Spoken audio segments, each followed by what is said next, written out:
안녕하십니까. 화학분석 기능사를 강의하는 전화택 교수입니다. 자, 오늘은 여러분들과 111번 문제부터 풀이를 하도록 하겠습니다. 111번. 0도씨 얼음 2g을 100도씨의 수증기로 변화시키는데 필요한 열량은 얼마인가? 단 기화잡열은 539칼로리/g, 융해열은 80칼로리/g. 자, 얼음은 고체입니다. 그리고 수증기는 기체가 되는 거죠. 그래서 얼음이 액체가 되어서 기체가 되는, 거기에 필요한 열량을 계산을 하는 거예요. 그러면 우리가 일반적으로 열량이라고 하면 현열 플러스 융해열 플러스 기화잡열, 이 세 가지를 더해서 계산합니다.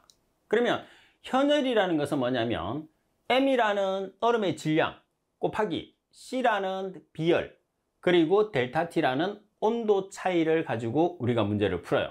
자, 그리고 얼음이라는 주성분이 뭐죠? 물. 그래서 물 같은 경우에서는 기준 물질이기 때문에 값이 잘 안 주어지는 경우가 있어요. 어떤 경우냐 하면, 자, 물이라는 H2O는 자, 먼저 밀도가 1.0g/cm의 3승 또는 1.0g/ml 안 주어져도 여러분들이 사용을 해야 됩니다. 자, 그리고 비열. 자, 비열이라는 것도 얼마의 값을 가지느냐 하면 1.0의 값을 가지면서 다니는 칼로리/g 도시예요. 그래서 물에 가지고 있는 값들은 여러분들이 알고 문제를 풀어주셔야 됩니다. 자, 그럼 비열이 1칼로리/g 도시.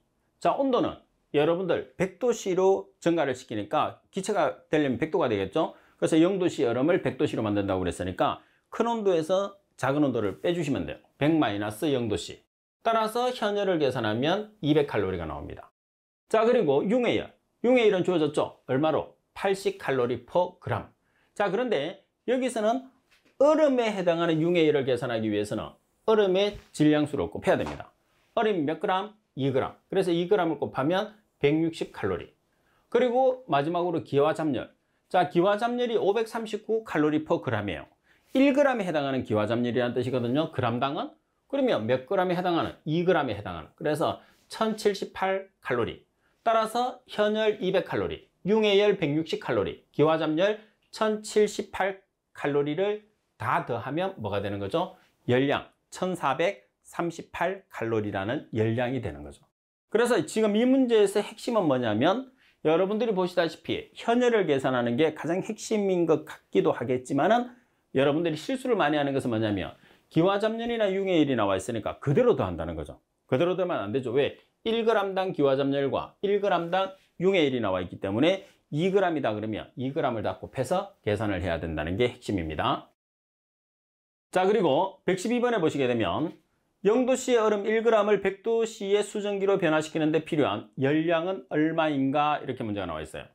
자, 그럼 여기서도 여러분들이 필요한 열량은 현열, 융해열, 정발잡열, 이 값을 다 더해야 되거든요.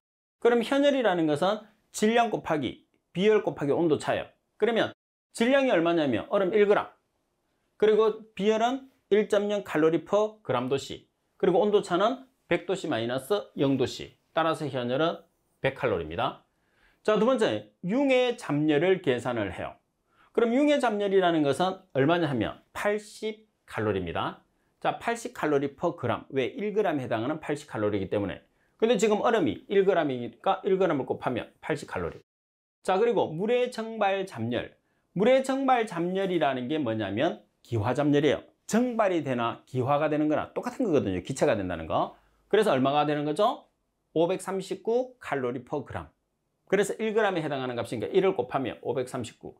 자, 따라서 현열 100, 그 다음에 융해잡열이 80, 그리고 정발잡열이 539. 따라서 세 가지를 다 더하면 719칼로리라는 열량이 나옵니다. 그러면 111번하고 112번을 비교를 해보시면 왜 이렇게 용어를 조금 다르게 놓느냐?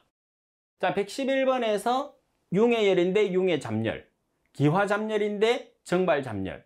이거는 우리가 이렇게 용어 자체로 여러 가지를 사용하기 때문에요. 그래서 너무 여러분들이 문제를 푸는데 용어를 통일을 시켜 놔버리면 용어가 조금 밖에서 나오면 여러분들이 헷갈릴 수도 있거든요.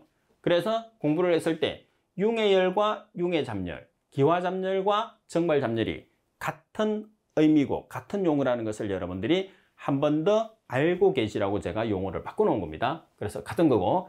자, 그리고 111번에서는 기와잡열이나 융해열이 주어졌기 때문에 문제 풀기가 쉬워요. 자, 그렇지만은 112번은 문제는 간단한데 기와잡열과 융해열이 주어지지 않았기 때문에 여러분들이 모르면 못 푸는 거죠. 그럼 어떻게 해야 되죠? 기와잡열과 융해열은 암기를 해야 된다는 소리죠. 왜? 정해져 있는 값이기 때문에. 그래야지 여러분들 111번과 112번을 같이 풀 수 있다는 거. 자, 기와잡열은 539 칼로리 퍼 그램, 그리고 융해열은 80 칼로리 퍼 그램. 꼭 암기를 할 수 있도록 하십시오. 자, 그리고 113번 문제를 보시게 되면 다음에 수성가스 반응의 표준 반응열은 얼마인가 이렇게 문제가 나와 있어요. 자, 표준 반응열을 계산했을 때는 생성물의 반응열에서 반응물의 반응열을 빼주시면 되거든요. 그러면 생성물이라는 게 뭐가 있어요, 여기서? 자, 보세요. 여기서 열이 주어졌는데 표준 생성열은 지금 H2에 해당하는 생성열과 H에 해당하는 생성열이 있어요. 그러면 여러분들 H2하고 H2가 있으니까 지금 어떤 값에서 어떤 값을 빼주면 되는 거죠? 지금 H2하고 그 다음에 CO가 나와 있으니까 CO의 값에서 지금 생성물, 반응물, 이 생성물과 반응물 중에서 여러분들 지금 문제상에서 주어진 게 H2하고 CO가 주어졌어요. 그래서 CO의 값에서 뭐를 빼죠? H2의 값을 빼면 돼요. 그럼 CO가 지금 얼마예요? 마이너스 26,416 칼로리. 여기서 얼마를 빼주는 거죠? 마이너스 68,317 칼로리를 빼주면 되는 거죠. 그래서 표준 생성열을 계산을 했을 때는 여러분들 반응물에서 생성물의 값을 빼는 게 아니고 생성물의 열량에서 반응물의 열을 빼준다고 생각하면 아주 쉽게 문제를 풀 수 있죠. 그래서 여기서는 마이너스니까 이제 더하기 해야 되겠죠. 마이너스는 여러분들 계산했을 때 더하기 해야 됩니다.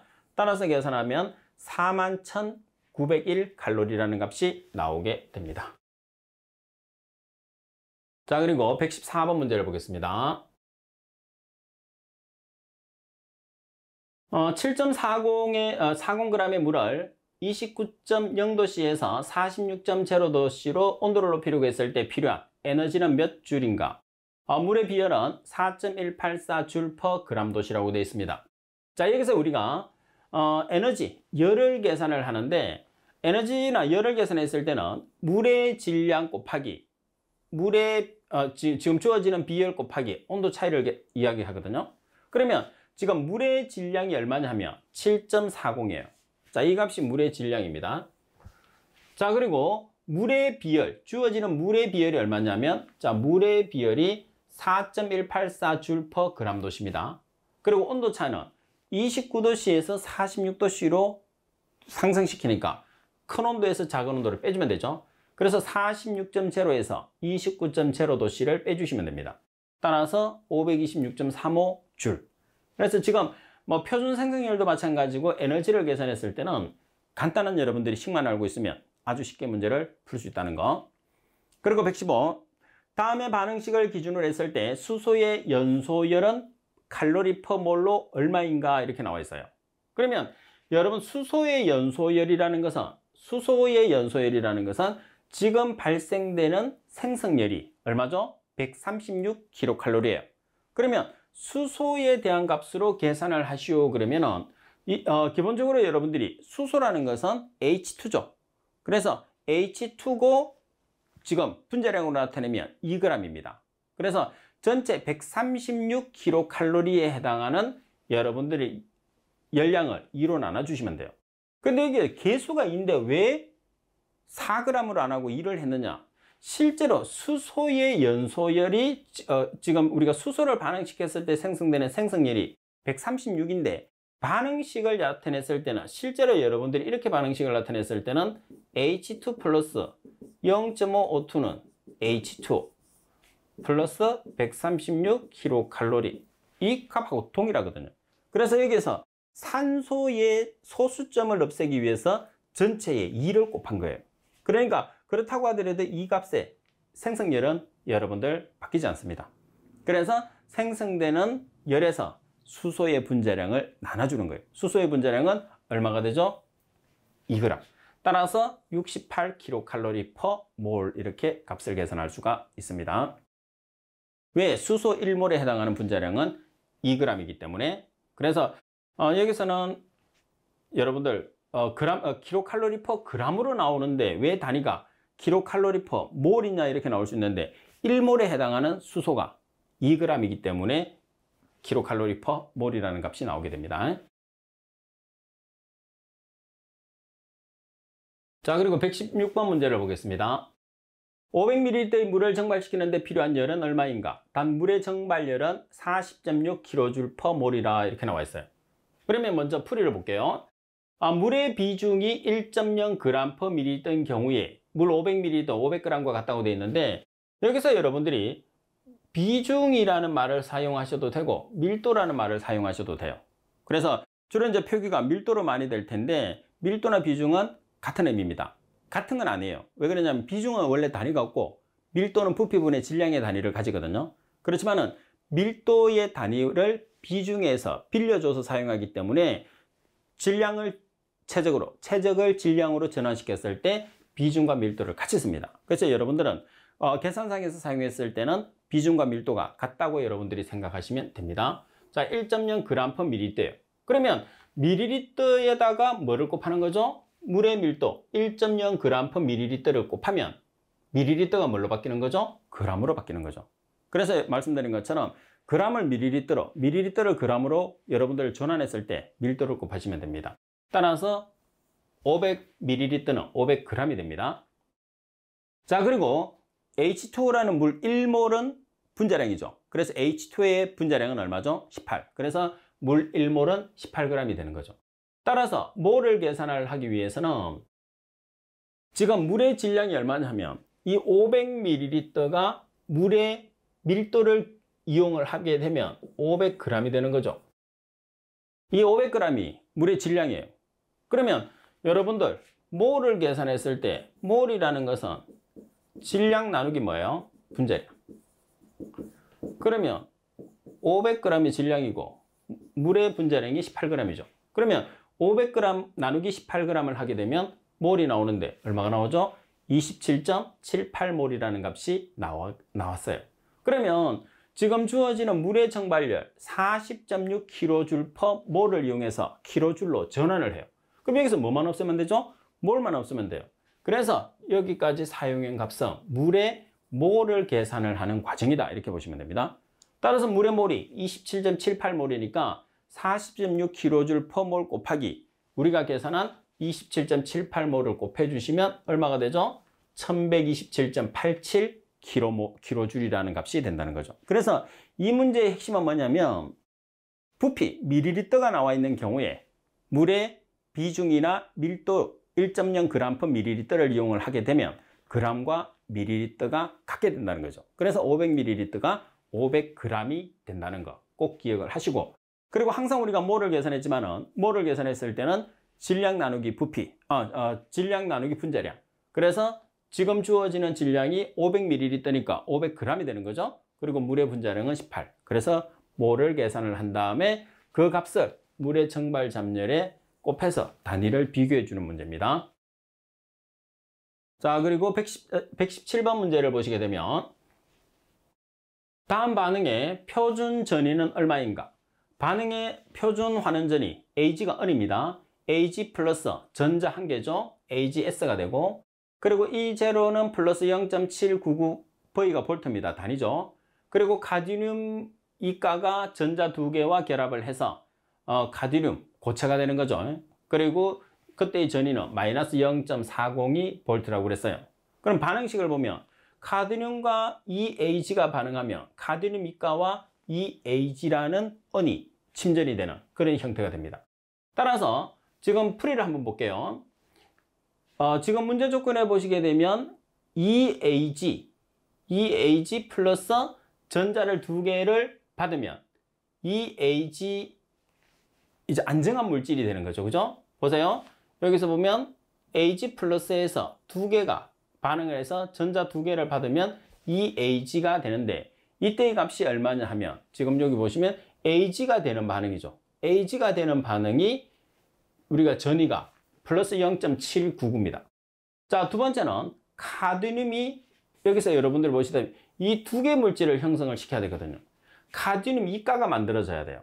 그럼 카드뮴 이가가 만들어지는 것은 지금 여기 보시게 되면 카드뮴 반응을 해서 전자 두 개를 받아 카드뮴이 반응을 하면 카드뮴 이가가 나오고 전자 두 개가 발생을 하는 거죠.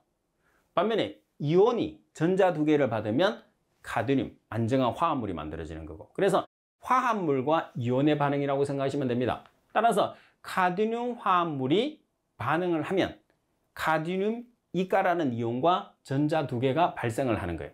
그러면 그때의 전위가 0.402가 되는 거죠. 왜 여기서 마이너스가 플러스가 됐느냐면 반대의 반응이 되니까. 지금 문제 조건에서는 이온이 화합물이 됐을 때 마이너스니까 여기서는 화합물이 이온이 됐을 때는 플러스가 된다는 거죠. 반면에 은 같은 경우에는 그렇지 않아요.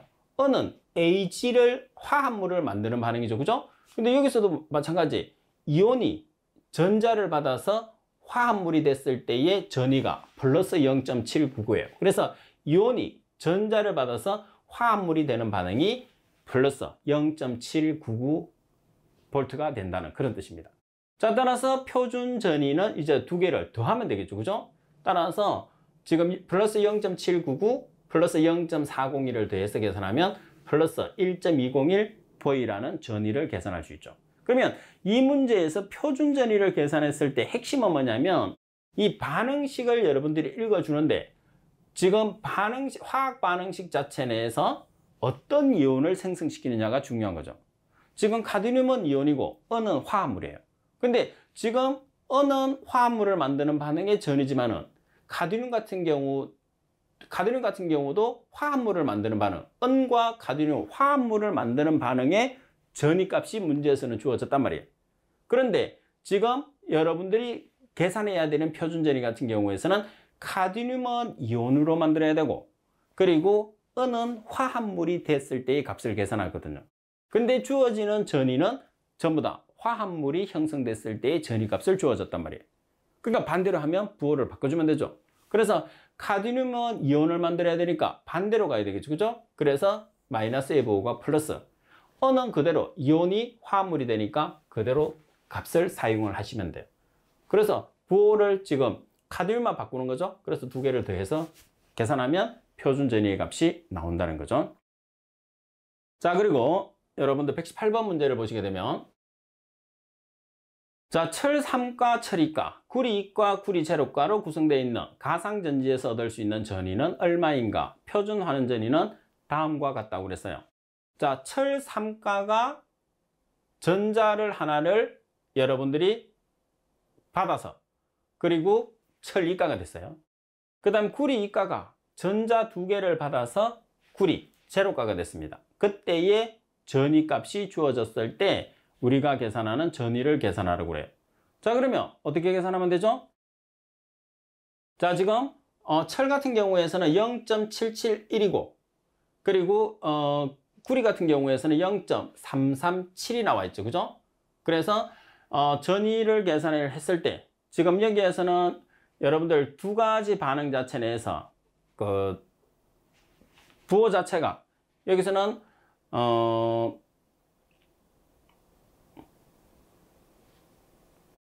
자, 여기서는 이제 표준 환원 전위 자체를 가지고 우리가 전위를 계산하니까 이거는 우리가 빼줘야 됩니다. 0.771에서 0.337을 빼줘서 여러분들이 계산을 하는 그런 반응이라고 생각을 하시면 됩니다. 자, 그래서 그 전위와 관계되는 내용 자체는 우리가 그 반응식이 주어지는 경우도 있고 그 다음에 반응식이 주어지지 않는 경우도 있는데 그 문제 조건에 따라서 우리가 풀이를 다르게 해야 됩니다. 그래서 이런 문제들은 조금씩 익혀놓는 게 중요합니다. 자, 여기서 117번과 118번을 조금 쉽게 정리를 하겠습니다. 자, 정리를 하게 되면 우리가 표준 환위를 우리가 이제 전위를 계산을 하잖아요.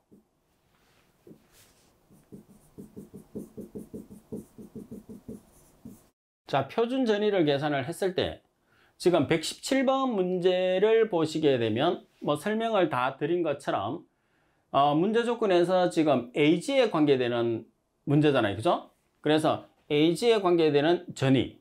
다시 말해서 이 값을 E1이라고 나타내고 이 값을 E2라고 한번 나타내 볼게요. 그러면 실제로 여러분들이 E1의 값에서 E2의 값을 빼주시면 돼요. E1의 값을, E2의 값을. 그러면 여러분들이 조금 더 쉽게 우리가 문제를 푸는 의도대로 단위가 만들어지게 돼요. 그래서 여기서 빼게 되면 E2가 지금 마이너스로 돼가 있죠. 그럼 결론적으로는 어떻게 되는 거죠? 마이너스가 되니까 E1 플러스 E2가 되는 거예요. 아까 제가 설명했던 것처럼 문제를 풀으셔도 되고. 자, 그 다음에 118번 같은 경우에도 마찬가지입니다. 이 값을 E1이라고 두고 이 값을 E2라고 두면 바로 전위는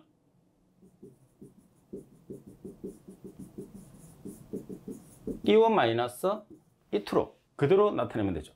그래서 지금 문제 조건에서는 플러스 단위로 나와 있기 때문에 여러분들이 문제 조건 자체를 단위를 이런 식으로 정리를 해 놓는 게 좋아요. E1 마이너스 E2. 그래서 여기서는 마이너스 단위. 그래서 아까 제가 반응물에서 생성물, 생성물에서 반응물이라는 말을 썼잖아요. 그죠? 그 형성에서 여기서 발생되는 표준 환원 전위의 부호를 바꿔놨는데 여러분들은 가장 쉽게 그렇게 굳이 생각할 필요 없이 E1에서 이 값을 E1, 이 값을 E2라고 하면 E1에서 E2를 빼준다고 생각을 해주시면 됩니다. 그래서 지금 화합물이 만들어졌을 때는 플러스가 되어 있고, 다시 말해서 환원이 된 상태에서는, 그 다음에 이온으로 만들어져 있는 상태에서는 마이너스로 만들어 놓거든요.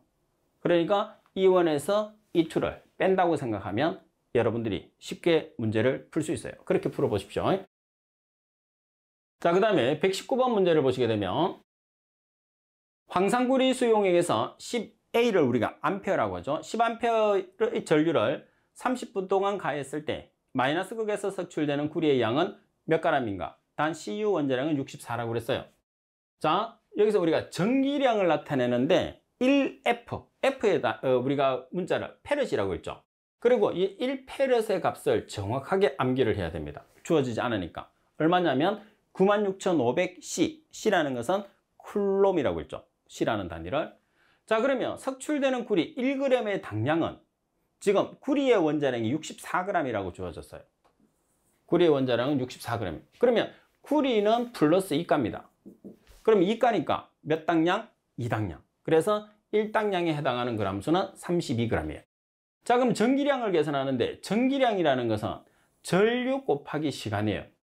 자, 전류라는 것은 암페어거든요. 그래서 10암페어 곱하기 30분. 30분을 세크로 고치기 위해서 60을 곱해놨어요. 그럼 전기량은 전체적인 단위에 의해서 얼마가 되는 거죠? 18,000쿨롬이 되는 거죠. 왜 18,000쿨롬이냐면 A per sec, A per sec가 쿨롬입니다. 우리가 C라는 단위를 나타냈을 때 암페어 나누기 세크를 쿨롬이라고 하거든요. 자, 그러면 석출되는 구리의 양을 계산했을 때는 96,500쿨롬일 때 얼마? 1g 당량 32g이에요. 그러면 요거는 기준치가 되잖아요. 그죠? 18,000쿨롬일 때 X. 따라서 X에 대한 식으로 정리를 해서 계산하면 5.97g이라는 값이 산출이 되는 거죠. 그래서 119번에서 가장 핵심은 전기량이 되는 1페럿의 값을 여러분들이 정확하게 암기를 하고 있어야지 문제를 풀 수 있습니다. 자, 그리고 120번. 전기분해 반응 PbE+와 물이 만나서 PbO2와 수소, 그리고 수소이온에서 0.1A의 전류가 20분 동안 흐른다면 약 몇 g의 PbO2가 석출되겠는가? 단 PbO2의 분자량은 239라고 되어 있어요. 자, 여기서 먼저 전기량 1페럿은 96,500쿨롬이라고 그랬어요. 그럼 PbO2의 1g 당량은 Pb가 2+죠. 그래서 화합물은 플러스 화합물의 가수가 당량이 되니까 마찬가지 Pb2+니까 2당량이 되는 겁니다. 따라서 1당량에 해당 그람수는 119.5g이에요. 그럼 동일하게 전기량을 계산합니다. 119g하고 동일해요. 자, 전류가 지금 얼마냐면 0.1A. 그래서 전류가 0.1A고 시간이 20분. 그래서 20분을 세크로 고치기 위해서 1분은 60초를 보정합니다. 그럼 120 쿨롬이 되겠죠? 자, 말씀드린 것처럼 쿨롬이라는 단위는 암페어 퍼 세크가 되는 겁니다. 따라서 석출되는 PbO2의 개선량은 기준 상태 96,500 쿨롬일 때 일당량 119.5g이에요. 그러면 우리가 계산한 전기량 120 쿨롬일 때는 얼마인가? X. 따라서 X에 대한 값을 정리하면 0.15g이라는 값이 산출이 됩니다. 자, 그리고 121번 문제를 보겠습니다. 철 3가 용액 1리터가 있다. 철 3가를 철 2가로 환원시키기 위해서 48.246 쿨롬의 전기량을 가하였다. 철 2가의 몰 농도는 얼마인가 나와 있어요. 그러면 쿨롱력이라는 Q는 N이라는 전자몰수 곱하기 F라는 패러데이 상수로 우리가 계산을 해요. 자, 그러면 전자몰수를 계산하면 Q 나누기 F로 바뀌죠. 자, Q라는 값이 지금 얼마냐 하면 Q라는 값이 48.246 쿨롬이라는 게 Q라는 쿨롱력입니다. 자, 그리고 F라는 패러데이 상수는 1몰에 해당하는 96,500 쿨롬이라고 정해져 있다고 그랬어요. 그러면 전자수 N이라는 값이 0.0005몰이라는 값이 나왔어요. 그러면 전자몰수가 0.0005몰은 철 2가의 몰수가 되는 거죠. 근데 농도를 계산하라고 그랬는데 여기서 M이라는 몰 농도의 단위가 뭐가 돼요? 몰 퍼 리터가 되는 거죠. 그럼 리터를 나눠주면 돼요. 어디 있어요? 1리터. 그래서 1리터로 나눠주면 0.0005 몰 퍼 리터라는 값이 나오게 됩니다. 자, 그리고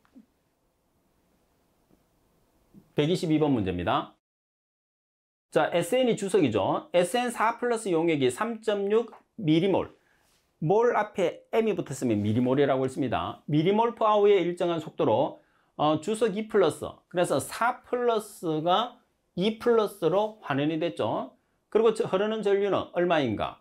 자, 여기서 여러분들이 일단 전류를 계산하기 위해서는 전류 A는 속도 곱하기 전하량으로 계산을 합니다. 근데 우리가 필요한 것은 먼저 속도예요, 속도.